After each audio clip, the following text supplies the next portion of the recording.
हृदय है, ये देख रहे हैं वीडियो चल रहा है कि ये हृदय है, यहाँ से कैथेटर से इसकी धमनियों को एक पूरा देख लिया जाता है, ब्लॉकेज होगा तो वहीं पर पता चल जाएगा।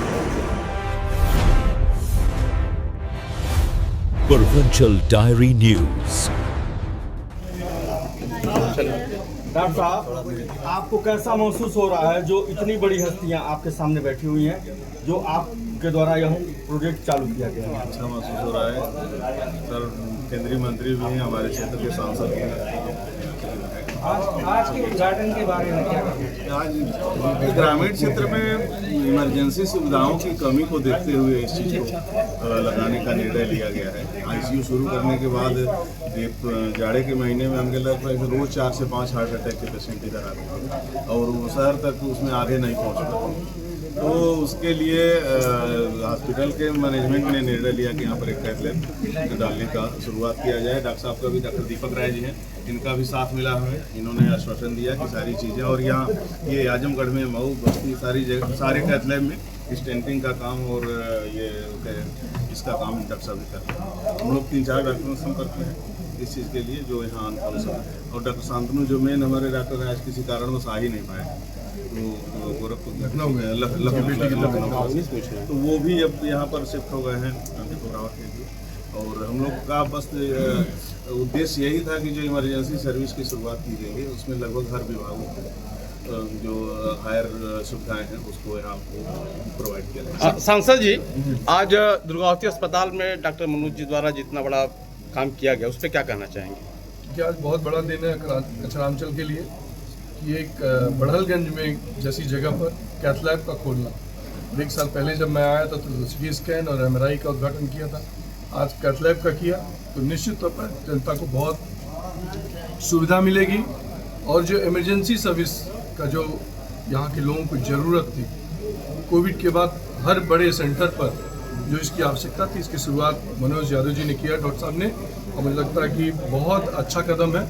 और मेरी ढेर सारी शुभकामनाएं हैं कि अब लोगों को हार्ट के ऑपरेशन के लिए, हार्ट की बीमारी के लिए लोगों को गोरखपुर और गोरखपुर से दिल्ली नहीं जाना पड़ेगा, और वो यहीं बढ़लगंज में ही लोगों के हार्ट का इलाज हो। इस तरह की सुविधा जो इनके अस्पताल में अभी हो रही है, सरकार का उसमें क्या सहयोग है कि लोगों को कि इनके पास आए और जैसे आयुष्मान के तौर पे वह अपना इलाज कैसे कराए? जो हृदय रोग के इलाज स्टेंटिंग हुआ या वो बहुत महंगे, और एक किसान परिवार या लाल कार्डधारी वो सोच भी नहीं सकता। डॉक्टर साहब बोलते हैं कि स्टेंट पड़ेगा, उनकी भी मजबूरी है, उसके खर्चे बताते हैं, मरीज को लेके चला जाता है घर, मर जाए तो कोई बात नहीं, जब पैसा ही नहीं तो इलाज कैसे कराएगा। आयुष्मान योजना में इसका कवरेज है, अगर हार्ट अटैक का पेशेंट आता है उसको एंजियोप्लास्टी की जरूरत पड़ती है तो अब वो निसंकोच अस्पताल पर आकर के और हक पूर्वक अपने इलाज कर सकते हैं। ठीक, चलिए, धन्यवाद। मैं आया हूँ और मेरे सामने डॉक्टर साहब भी मौजूद है और मशीनरी भी सामने लगी हुई है। मैं अभी डॉक्टर साहब से जानना चाहता हूँ मशीनरी क्या है और उसका उपयोगिता क्या है? डॉक्टर साहब, क्या है इस लैब को कैथ लैब बोलते हैं। इसमें हृदय और ब्लॉकेज को इसी के रास्ते स्टेंट डाल करके ब्लॉकेज को दूर कर दिया जाता है। तो मशीन से डॉक्टर साहब क्या क्या बीमारी, क्या क्या हृदय रोग के सभी चीज़ें, हृदय में ब्लॉकेज है इससे ठीक हो जाएगा। अगर इधर पेसमेकर पड़ना है, किसी को हार्ट गति धीमी पड़ गई है या ये हृदयाघात हुआ है जिसमें इसका ब्लड सप्लाई कम हो गया है, तो यहाँ से इससे देख करके और इसका इस तरह की मशीन डॉक्टर साहब इस इधर परिसर से कितनी दूर तक? मुझे लगता है कि भारत में किसी ग्रामीण क्षेत्र में नहीं हो, भारत में किसी ग्रामीण क्षेत्र में नहीं है। अभी क्षेत्र के लोगों का भाग्य है कि इतने ये क्षेत्र के लोग हमें प्यार दिए हैं तभी मैं बनाते हैं, लोग विश्वास करते हैं। मैं कहता हूँ कि मैं ये चीज करने जा रहा हूँ तो विश्वास करके आते हैं हमारे पास, आते हैं आपके पास। आपके मैंने ग्रामीण क्षेत्र में पहले आईसीयू डाला, 40 लोग कहते थे कि आईसीयू को बढ़लगंज में क्यों चलेगा, कोई भर्ती नहीं होगा, जाके देखिए एक बेड भी नहीं हमारे पास। और उसके बाद और जाड़े में हम लोग पर डे 5 हार्ट अटैक के पेशेंट रिसीव करते हैं पर डे। 5 ये बहुत ये आपका बड़हलगंज इधर देवरिया से लेकर के पीछे इधर कहीं कुछ मेडिकल सुविधा है ही नहीं। लगभग बिहार के बॉर्डर से लोग आते हैं हैं, आजमगढ़ के सिवान तक आते हैं। से सिवान तक से। डॉक्टर साहब ये जो आयुष्मान कार्ड धारकों के लिए इसमें कैसे अटैच हो नहीं, ये जिसके पास आयुष्मान कार्ड है उसमें पेसमेकर वाले में तो कुछ दिक्कत हो सकती है, लेकिन जो स्टैंड पड़ना है वो निःशुल्क है।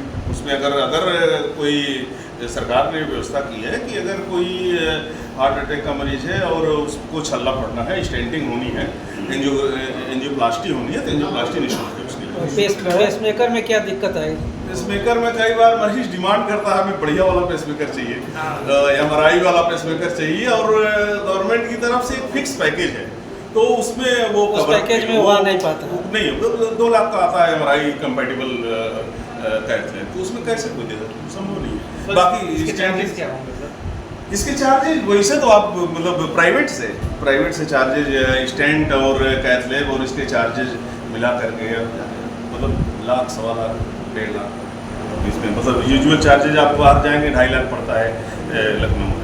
हम लोग अपना बेसिक वो 1.10 रखते हैं मतलब खर्चा। तो आयुष्मान कार्ड और वो स्टेंट जी 30-40 हज़ार का आता है। पेशेंट अपने पास से अगर और भी फंड की व्यवस्था करें, और जो आयुष्मान नहीं, कार्ड है हम लोग मतलब आयुष्मान कार्ड है तो ये स्टेंटिंग के लिए कुछ भी नहीं है, एंजियोप्लास्टी के लिए कुछ भी नहीं देना, सब कुछ हो जाएगा, सब कुछ फ्री हो जाएगा। और देखिए जो सुविधा है